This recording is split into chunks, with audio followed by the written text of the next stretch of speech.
നാട്ടിൽ നോക്കൂ, disaster management എന്ന് പറയുന്നത് അതൊരു പ്രത്യേക വിഭാഗം തന്നെയാണ്. അതുപോലെ തന്നെ ദുരന്തങ്ങൾ ഉണ്ടാകാതിരിക്കാൻ, ദുരന്ത ലഘൂകരണം അല്ലെങ്കിൽ ദുരന്തം ഉണ്ടാകാൻ സാധ്യതയുള്ള ഇടങ്ങളിൽ മുന്നറിയിപ്പ് നൽകുക.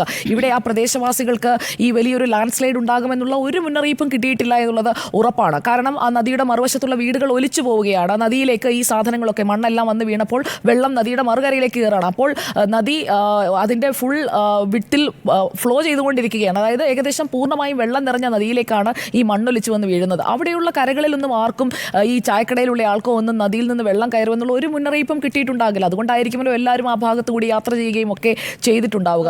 അപ്പോൾ കഴിഞ്ഞ ദിവസങ്ങളിൽ അവിടെ, അതായത് ഈ അപകടം ഉണ്ടാകുന്ന ദിവസം നേരിയ മഴയേ ഉണ്ടായിരുന്നുള്ളൂ. അപ്പോൾ അങ്ങനെയുള്ള മുന്നറിയിപ്പ് സംവിധാനങ്ങളുണ്ടോ? ഡിസാസ്റ്റർ മാനേജ്മെന്റ് എന്ന് പറയുന്നത് നമ്മൾ ആ ദുരന്തം ഉണ്ടായി കഴിഞ്ഞിട്ട് ദുരന്തത്തെക്കുറിച്ച് വിലയിരുത്തൽ നടത്തി പഠിക്കേണ്ട റിപ്പോർട്ട് മാത്രമല്ലല്ലോ, അതിനാവശ്യമായ സംവിധാനങ്ങൾ ഒരുക്കണ്ടേ? അതായത് ഒരു സംസ്ഥാനത്തിന് സ്വന്തമായി ഈ ഡിവൈസുകൾ അടക്കമുള്ള സാധനങ്ങൾ അത് എവിടെയാണ്, ഏത് ഘട്ടത്തിലാണ് ലഭ്യമാക്കേണ്ടത്, ഡേ 1 തിരയേണ്ടത് എന്തൊക്കെ വെച്ചാണ്, ഡേ 2 തിരയേണ്ടത് എന്തൊക്കെ വെച്ചുകൊണ്ടാണ്. ഇപ്പോൾ കഡാവർ ഡോഗ്സിനെ വെച്ചുകൊണ്ടാണ് നമ്മൾ പെട്ടിമുടിയിലൊക്കെ രക്ഷാപ്രവർത്തനം നടത്തിയത്. അപ്പോൾ അങ്ങനെയുള്ള നായകളെ കൊണ്ടുവന്ന് അവിടെ പരിശോധിച്ചു എന്ന് പറയുന്നുണ്ട്. പക്ഷേ നമ്മൾ അവിടെ ദൃശ്യങ്ങളിൽ കാണുന്ന സമയങ്ങളിലൊന്നും അങ്ങനെയുള്ള പരിശോധനകൾ കാണുന്നില്ല. പിന്നെ ഈ ലക്ഷ്മണന്റെ ചായക്കട ഇരുന്ന ഭാഗത്ത്, അവിടേക്കാണ് അർജുന്റെ ട്രക്ക് പതിച്ചതെങ്കിൽ അവിടെ തെരച്ചിൽ നടത്തി എന്നാണ് ആദ്യം മുതലേ സ്റ്റേറ്റ് DRF പറയുന്നത്. സംസ്ഥാന ദുരന്ത നിവാരണ സേന ആദ്യത്തെ ദിവസം തന്നെ ഞങ്ങൾ അവിടെ തെരഞ്ഞതാണ്, അവിടെ ഒന്നുമില്ല എന്ന് ഉറപ്പിച്ച് പറയുകയാണ്. പിന്നെ ഒരു സംശയം പോലും ആർക്കും ഉണ്ടാകില്ലല്ലോ. പിന്നെയുള്ളത് ഏക കാര്യമെന്ന് പറയുന്നത്, ഇപ്പോൾ അദ്ദേഹം പറഞ്ഞല്ലോ, നിങ്ങളുടെ ആളുകൾ പറഞ്ഞ സ്ഥലത്താണ് ഞങ്ങൾ തെരഞ്ഞത്. ആ നിങ്ങളുടെ ആളുകൾ എന്ന് പറയുന്നത് മനാഫാണ്.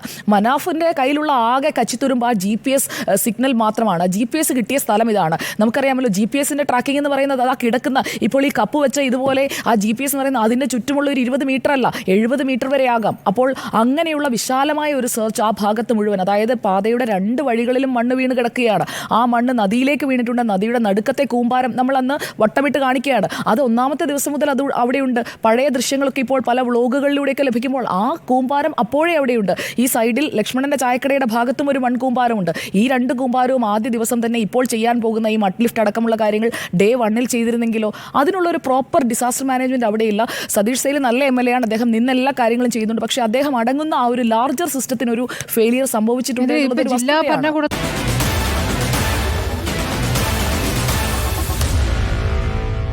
Meet the editors.